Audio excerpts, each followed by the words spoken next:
Class కాదు, కంపల్సరీగా మళ్ళీ ఆ డిఫరెన్స్ ఆఫ్ అమౌంట్ కట్టమనే చెప్తున్నారు. సో ఇక్కడ పెనాల్టీ క్లాస్ అన్నది ఇంపోజ్ కాకుండా ఉన్నప్పుడు గౌరవ నాదెండ్ల మనోహర్ గారు కానీ లేకపోతే సంబంధిత సివిల్ సప్లై కమిషనర్ గారు కానీ ఈ రైస్ అన్నదాన్ని ఏదైతే సీజ్ చేశారో లేదంటే ఈ రైస్కి సంబంధించిన వెసులుబాటు అని నేను చెప్తా. 1,70,00,000 కోటి రూపాయలు 70 లక్షలు తీసుకున్న తర్వాత ఇప్పుడు మళ్ళీ కూడా ఇందాక శాంతిప్రసాద్ గారు చెప్తారు ఎక్సెస్ అమౌంట్ మళ్ళీ టు బి పెయిడ్ అంటున్నారు. సో నాకు తెలిసిన ఒక ప్రాథమిక అవగాహనలో ఫర్ ఇన్స్టెంట్ ఒక క్రెడిట్ నోట్తో ఒక దగ్గర పాయింట్ టు పాయింట్ తీసుకొచ్చిన తర్వాత ఇది ఎక్స్పోర్ట్ చేసిన తర్వాత రిటర్న్ డబ్బులు వచ్చిన తర్వాత దానికి పే చేయడానికి ఎవరైనా వెసులుబాటు ఇవ్వచ్చు. రెండోది ఇవాళ మనం 6-7 చెక్ పోస్టులు పెట్టిన తర్వాత కూడా పోర్టుకి ఎలా తరలి వెళ్తుంది అన్న విషయంలో ఇవాళకి కూడా ప్రభుత్వం దగ్గర నుంచి నెక్కచ్చని ఇది లేదు. మన పోర్టు అధికారులు కూడా ఆ విషయం ఫుడ్ డౌన్ చేసి వెళ్ళారు. 4వ పాయింట్ ఇవాళ మన సప్లై పాయింట్ ఏదైతే ఉందో అక్కడి నుంచి రేషన్ కార్డులు నేను ఇందాక కూడా చెప్పాను మీకు మన దగ్గర కూడా వైట్ రేషన్ కార్డులు ఉండొచ్చు కానీ మనం వైట్ రేషన్ కార్డులో బియ్యం తీసుకోకపోవచ్చు. కానీ అది అన్యాయం. సీరియస్ కేసు కాదు అంతేనా? సీరియస్ పెనాల్టీ కట్టేస్తే పెనాల్టీ కాదు కూడా మళ్ళీ ఇక్కడ చెప్తున్నాను పెనాల్టీ కూడా కాదు. 1,70,00,000 రూపాయలు బియ్యం ధర కట్టించుకుంటున్నారు. ఇప్పుడు ఏవి కాదు ఇది టు ఎన్ ఎక్స్టెంట్ కాదు. బట్ ఇది కనుక మీరు క్రిమినాలిటీ కనుక దీంట్లో ఎస్టాబ్లిష్ అయ్యి ఇది అన్యాక్రాంతమైన బియ్యాన్ని తరలిస్తూ ఇప్పుడు దానికి అది పాలిష్డ్ రైస్ కింద పరివర్తన చెందుతుంది రేషన్ బియ్యం ఏదైతే ఉందో ఇది కనుక గౌరవ ప్రభుత్వం కనుక అది ఎస్టాబ్లిష్ చేస్తే ఇట్ లీడ్స్ టు క్రిమినాలిటీ. ఏంటి అది కూడా నాకు తెలిసేది అవ్వదు. శాంతిప్రసాద్ గారు ఇందులో పెద్దగా ఏం లేదు ఆ డబ్బులు కట్టేస్తారని ఇక్కడ ఒక విషయం మనం గమనించాలి సార్.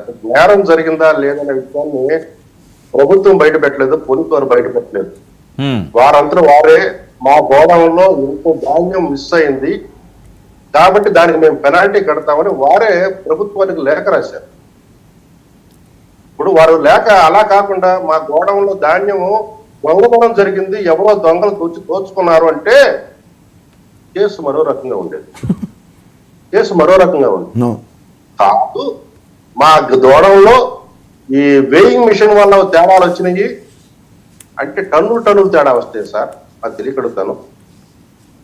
టన్నులు సబ్మిషన్ ఒక వేయింగ్ మిషన్ తీసుకెళ్తాను మీకు ఎన్ని టన్నులు కావాలంటే అన్ని టన్నులు లారీలో ఏమీ లేకుండా కూడా ఎక్కించగలను నేను. That manipulation takes place in respect to weighing machine centres. మంచి మాట చెప్పారు కానీ ఆ రోజు ప్రభుత్వం ఎవరిది? ఆ రోజున్న యజమాని ఆ రోజు 7 నెలల్లో మీరు ఇప్పుడు గతంలో తరలిన బియ్యం అది శాంతిప్రసాద్ గారు 7 నెలల టెన్యూర్ వాళ్ళ గవర్నమెంట్ లో గతంలో ప్రభుత్వంలో టెన్యూర్లో టర్న్ అయిన ఇది చెప్తారా మీరు? ఈ ప్రభుత్వం టెన్యూర్లోనే కదా సార్ జరిగింది. ఈ ప్రభుత్వ బాధ్యత ఏది దాంట్లో అన్నదే ప్రశ్న.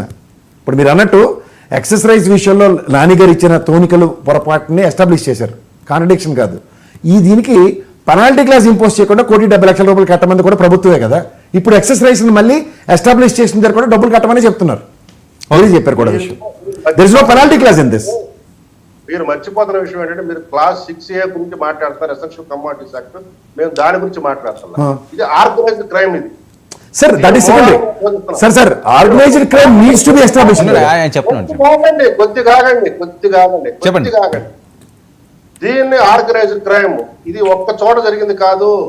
రాష్ట్రంలో మొత్తం నుంచి వస్తున్న ఈ బియ్యము ఇది పీడిఎస్ సంబంధించిన బియ్యము. ఇది ఫారిన్కి వెళుతుంది, ఎట్లా వెళుతుంది, ఏంటి వెళుతుంది, మొత్తం మూలాలు వస్తాయి. బయటపడిన సరే మీరు అన్నది కరెక్ట్, నేను ఐమ్ నాట్ డినైయింగ్ ఇట్. ఇవాళ మీరు సీజ్ చేసిన షిప్ లో కూడా టోటల్ కెపాసిటీ వెసెస్ సీజ్ చేసిన రైస్ ఎంతో కూడా మీరు చూస్తే అది ఎంత తక్కువ క్వాంటిటీ తెలుస్తుంది.